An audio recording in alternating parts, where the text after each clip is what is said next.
परीक्षा उत्तीर्ण कर ली थी। उसके बाद वे आज़ादी के संघर्ष में कूद पड़े।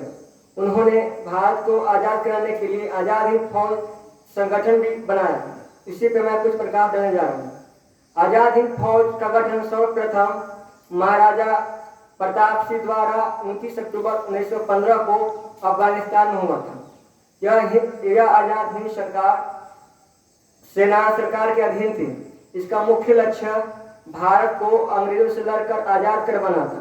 बाद में 40,000 भारतीय उन्होंने भी उसे आज़ाद हिंद फौज का नाम दिया, जिसके कारण उन्हें आज़ाद हिंद फौज का सर्वोच्च सेनापति नियुक्त किया गया। द्वितीय विश्व युद्ध के दौरान सन 1942 ईस्वी को रास बिहारी बोस ने आज़ाद हिंद फौज संगठन तैयार किया, जिसको बनाने में कैप्टन मोहन सिंह ने अहम योगदान।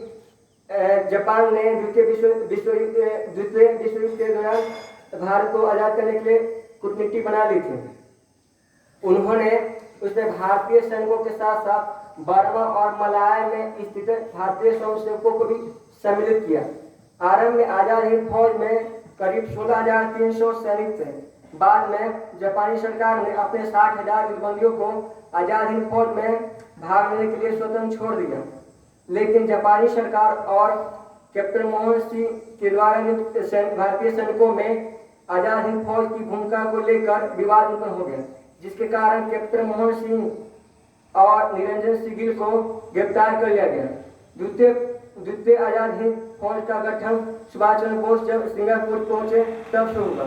उन्होंने जर्मनी के बर्लिन में 1940 में इंडियन लीग की स्थापना की, लेकिन जर्मनी ने रूस के विरुद्ध करने का विचार किया, जिसके कारण वे जर्मनी से वापस सिंगापुर लौट आए और उन्होंने जापान पहुंचकर टोक्यो रिड्यूस अटेंशन से घोषणा की यह सोचना व्यर्थ है कि अंग्रेज अपने मर्जी से भारत को स्वतंत्र कर देंगे।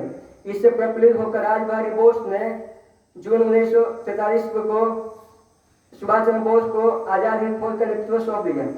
5 जुलाई 1943 को सुभाष चंद्र बोस ने सिंगापुर में टाउन हॉल के सामने सर्वोच्च सेनापति के रूप में अपने आज़ाद हिंद फौज की सेनाओं का नियंत्रण किया और उन्होंने बर्मा और जापानी सेना के साथ मिलकर भारत की ओर चल पड़े।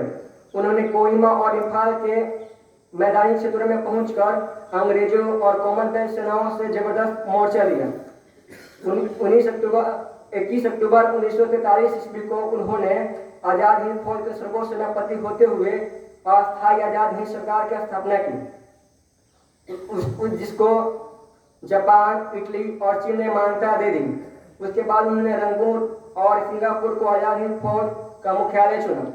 द्वितीय विश्व युद्ध का जैसे ही पासा पलटा, वैसे ही जर्मनी को घुटने टेकने पड़े और जापान ने भी हथियार डाल दिए, जिसके पश्चात सुभाष चंद्र बोस को टोक्यो की ओर पलायन करना